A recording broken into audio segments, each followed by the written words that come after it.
One of those jokes is exactly like one of mine. I'm afraid minds think alike. Or Allie and I are the same person. Our penultimate performer this evening from the class of 2013 J, she's graduating. Fuck all y'all. She would like you to know that she constantly regresses to childhood. I didn't want you to know that. Miss Elizabeth Esposito.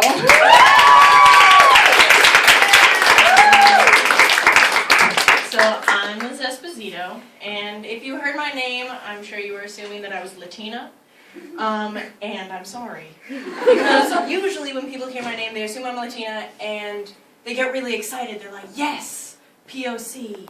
And like when I was visiting colleges, I would like walk up for my tour, and there were all the people of color like lined up, ready to greet me, take me on my tour, do my interview.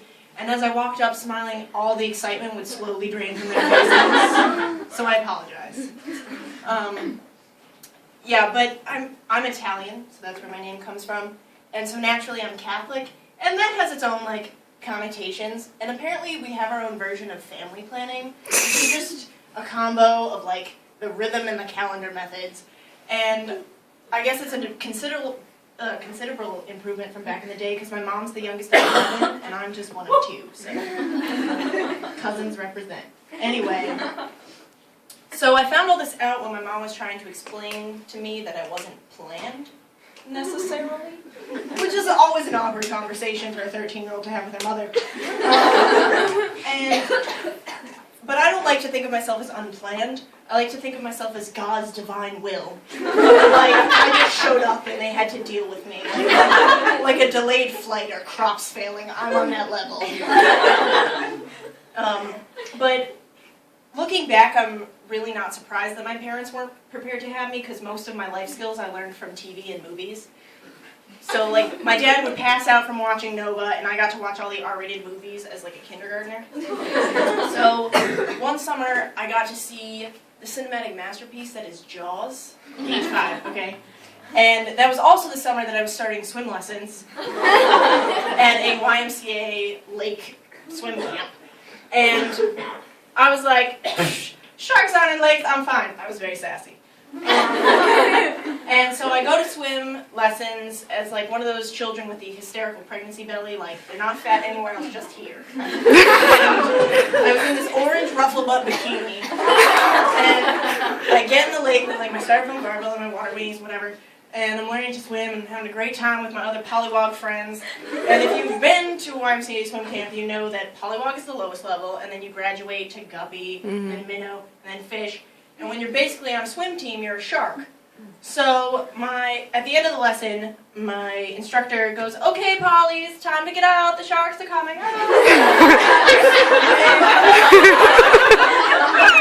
That's how she speaks in my memory. And from behind her, I just see this wall of white water from these kids freestyling over to like our little area, and I flip the fuck. Like, no joke, I just scream and just doggy paddle for shore as fast as my little tiny legs could carry me. I just ditch the barbell and go. And I collapse on the beach, panting with my belly up and like, oh Jesus! But that's how I learned to swim. It's a valuable life skill. But it wasn't just life skills that I learned. It was like being in the world that I learned. Like my dad, like I learned how to be a woman, you know? Which is to say I was terrified of everything. Like the dark, being alone, nightclubs, being alone in a dark nightclub, all of it. And because my dad would sit me down in front of Law & Order SVU and point to the screen and be like, "Elizabeth, the world is a terrible place." Let's just say that's how he talks. "See that decapitated cheerleader hung from the ceiling? That could be you. See that guy sodomized with a banana? That could be your boyfriend." And so but apparently he was really scared for me too. So I would take trips to New York as a high schooler, and he would give me like a can of mace. He would give me a can of mace every time. I had like 12 cans of mace at home, just sitting there. But, so when I was going to college, he went online and researched the law and found out that mace was illegal in Massachusetts. So instead, he goes out and buys me this giant, heavy, silver flashlight. And goes, Elizabeth, it's good for bludgeoning. Like, my first reaction walking on campus at night when someone comes out of the bushes is to beat them to death with my flashlight. That's going to be my knee-jerk reaction here.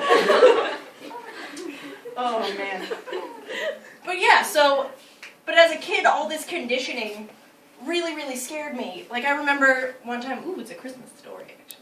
So I was going to this big hardware store in Connecticut. It's called Vinnie's, if anyone's from Connecticut.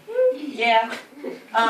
And you can talk to a Christmas tree and a mounted Rudolph head on the wall. They talk back to you. Just like, walk up to them. But it's like, oh, what do you want for Christmas? I'm a decapitated Rudolph. And they'll talk to Santa, whatever. Anyway, so I was going there with my grandma, and I had already talked to the tree and the deer. And it was fake hope. And my grandma was like buying light bulbs or something, and I'm really bored, so I'm just following behind her, like following her shoes. And so I follow what I think are her shoes to this other part of the store, and I look up, and my grandma is no longer my grandma. And I'm in the middle of like Christmas section of Christmas World. There are just giant Christmas trees everywhere of all different colors, like in Charlie Brown. And there's this corner where there are these robot caroling children. And so my first thought, being alone in the section of the store, someone is going to kidnap me and murder me. I was like 7 years old. That's not an appropriate reaction. Anyway, so I'm like, okay, I gotta think fast. I gotta be cool. I don't know who could be in this room. So I slowly back into the corner with the caroling children. And I decided, okay, let's do this. And just sit with the caroling children and do that with the candle.